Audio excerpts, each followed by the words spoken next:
But in 67, 68, so you're back in the minority.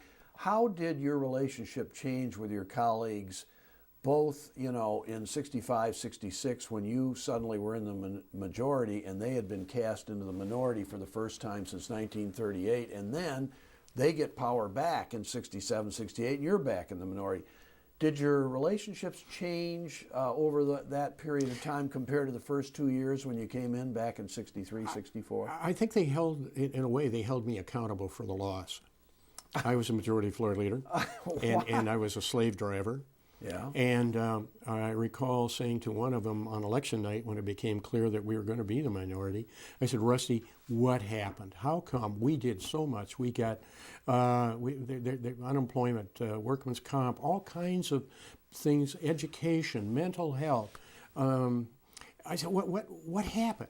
And we were talking on the telephone somewhere around 3:30 in the morning.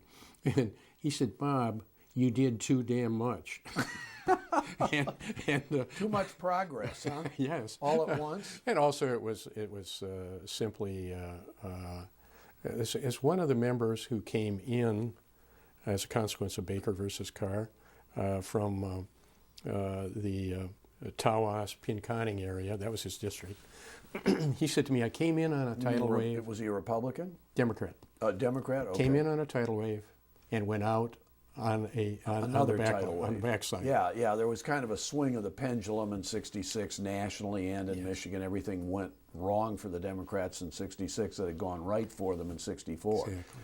But okay, in 68, Nixon is running for president. Humphrey is the Democratic nominee. George Wallace is on the national ballot.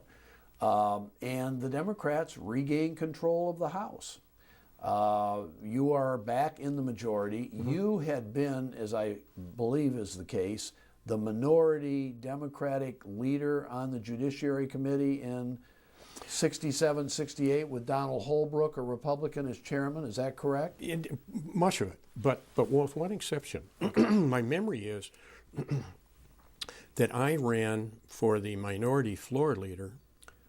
Bill Ryan was the speaker, and the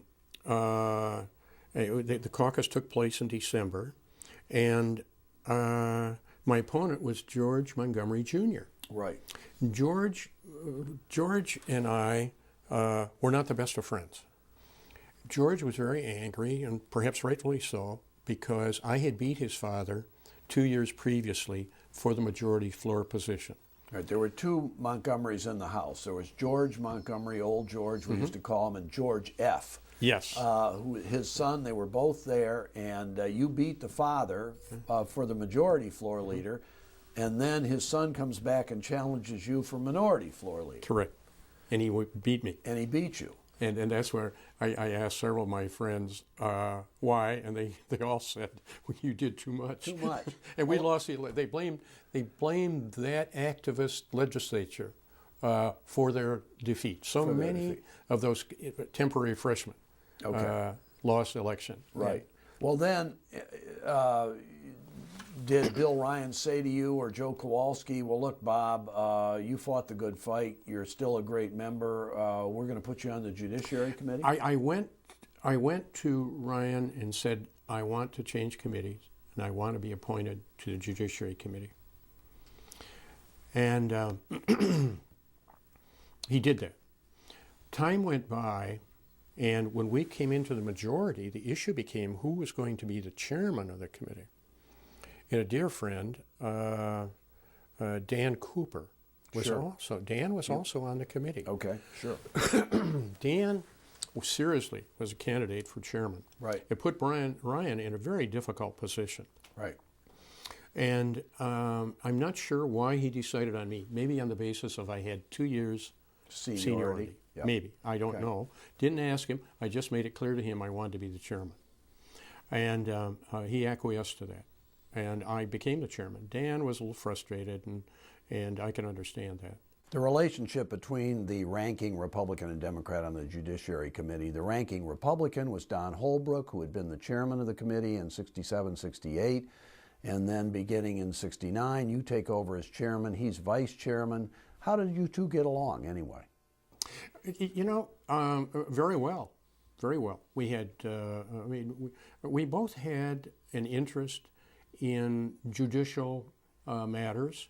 We both could see things, I think, from a similar perspective.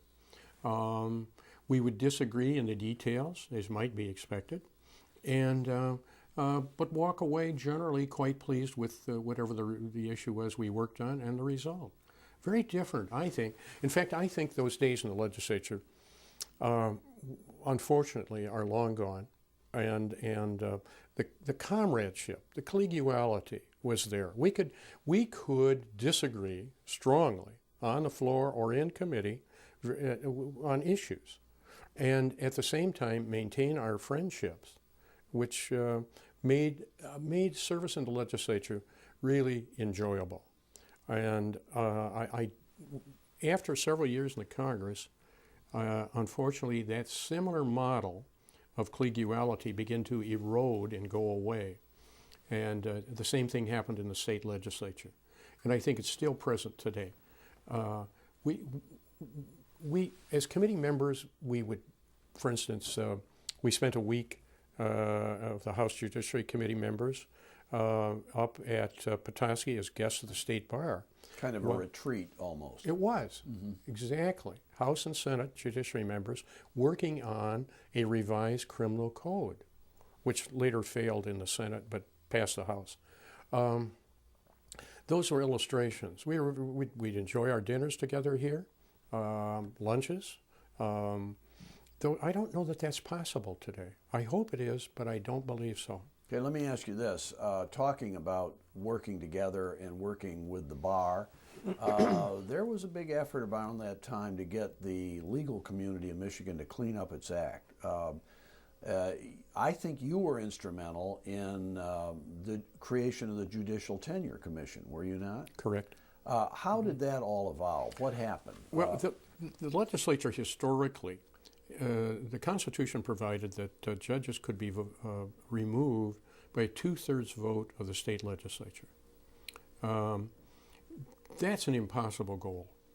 And it came to my attention in the course of my first 2 years in the State House that we had a situation in Allison Green's district involving a probate judge. And it was hard, very difficult to resolve the issue of whether the judge should be impeached or not. It struck me that the legislature was an imperfect venue for making these decisions, although that had been the history in Michigan since the founding of the state. So when I became chairman of the committee, there were several things that I thought were important. And the first one was have a judicial tenure commission that could, in an objective fashion, review the conduct of judges and make recommendations to the Supreme Court concerning proper discipline. And that came about. We got a constitutional amendment. In fact, George Montgomery sponsored the amendment, which pleased me to no end. George Jr.? George Jr. Okay. There was a peace offering, and I think it came out, ultimately it came out quite well. Right. We're good friends now. The other... So that had to go on the ballot. Yes, it did. Yeah, and so it had to be approved by a vote of the people. Yes, it had to clear both House and legislature by a 2/3 vote, and it did. I think the other important reform in the judiciary was to restore the Constitution's 1908 language relative to the appointment by the governor to fill judicial vacancies. Because that had been taken out by the new Constitution in 61, 62, which was a Republican-dominated convention with a Democratic governor, and maybe they were worried that Soapy Williams or John Swainson would pack the courts with their appointees, so they said, we're not going to let them appoint anything. And here's George Romney, governor, right, without the ability to fill judicial vacancies. All of a sudden they got one of their own in office, and he's helpless because of what they did, right? And I discussed this with Holbrook, and I said, Don, this system would benefit immensely, in my judgment, from the governor filling vacancies, deaths, resignations. If he had the power, I think that would benefit the people of the state. It worked extremely well in prior decades.